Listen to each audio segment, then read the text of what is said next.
नमस्कार दोस्तों, right wing में आपका एक बार फिर स्वागत है। आज हम बात करेंगे दिल्ली में हुई G20 की बैठक और इसी बीच देश की छवि खराब करने के लिए कांग्रेस के प्रोपेगेंडा की।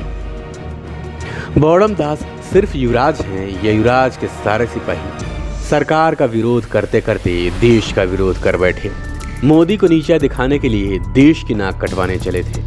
कुछ तो दिमाग लगाया होता। दिमाग में अगर भूसा ही भरा है फिर भी उस भूसे में तीली जलाई होती। विरोध सरकार का कर रहे थे या देश का? दुनिया के टॉप 20 देशों के राष्ट्राध्यक्ष आए थे हिंदुस्तान की मेहमान नवाजी देखने, देश के इतिहास, भूगोल, भूत, भविष्य, वर्तमान को समझने। उन्हें दिखाना था दुनिया का सबसे पहला विश्वविद्यालय नालंदा हिंदुस्तान में बना। दुनिया का सबसे पुराना गणराज्य वैशाली हिंदुस्तान में था। दुनिया को अहिंसा की सीख देने वाले बुद्ध हिंदुस्तान में थे। अहिंसा का पूरी दुनिया को पाठ पढ़ाने वाले बापू हिंदुस्तानी थे। रंगभेद के खिलाफ पूरी दुनिया से लड़ने वाले गांधी हिंदुस्तानी थे। लेकिन ये क्या दिखा दिया? G20 सम्मेलन में बाढ़ का पानी घुस गया। पूरी दुनिया के टॉप 20 देशों को दिखाया। पहली ही बरसात में देश की राजधानी डूब गई। G20 आयोजन स्थल पर बाढ़ आ गई। G20 के आयोजन के लिए गरीबों के आशियाने उजाड़ दिए गए। G20 सम्मेलन के लिए कुत्तों को कड़ी सजा दी गई। बेजुबान जानवरों को बेरहमी से दरबदर कर दिया गया। जुल्म की इंतहा हो गई। ये सरकार नहीं कसाई है। कहाँ दिमाग रखा है? कौन सी खगोलीय स्तर की राजनीति कर रहे हो? किस मास्टरमाइंड ने ये दिमाग दिया? किसी ने ये नहीं बताया कि विरोध मोदी का नहीं देश का कर रहे हो, बदनाम बीजेपी को नहीं देश को कर रहे हो। क्या एक मंदबुद्धि बॉडम बालक को प्रधानमंत्री बनाने के लिए पूरी दुनिया में भारत का भूत, भविष्य और वर्तमान खराब कर देना चाहते हो? कबीरा खड़ा बाजार में लिए लुकाठी हाथ, जो घर फूके अपना सो चले हमारे साथ। ये दोहा कबीर दास जी बहुत पहले कहकर दुनिया से चल बसे थे। उनको क्या पता था कि उनके इस दोहे की, इस शर्मनाक करतूत के लिए मिसाल दी जाएगी। अपनी राजनीति चमकाने के लिए पूरी दुनिया के सामने देश को बदनाम करने में कोई कोर कसर नहीं छोड़ी थी।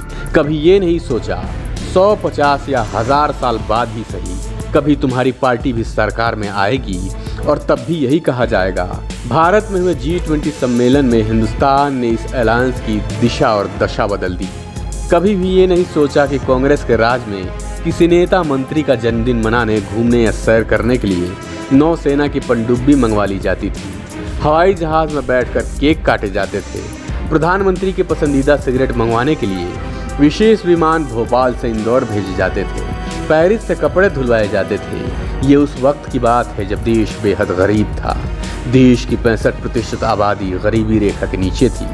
अनाज न होने की वजह से बिना खाना पानी के इंसान भूखों मर जाया करते थे। आज जब देश की 80% आबादी को मुफ्त अनाज दिया जा रहा है, तब देश को भूखा नंगा बता रहे हैं।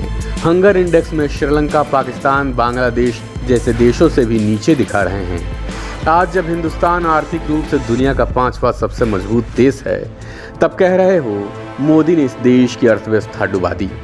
आपको ज़रा भी ख्याल नहीं आया ऐसे गरीब देश में मुंबई के ग्रैंड हयात होटल में इंडिया गठबंधन की बैठक की, जिसका एक दिन का एक रूम का किराया कई लाखों रुपए में है।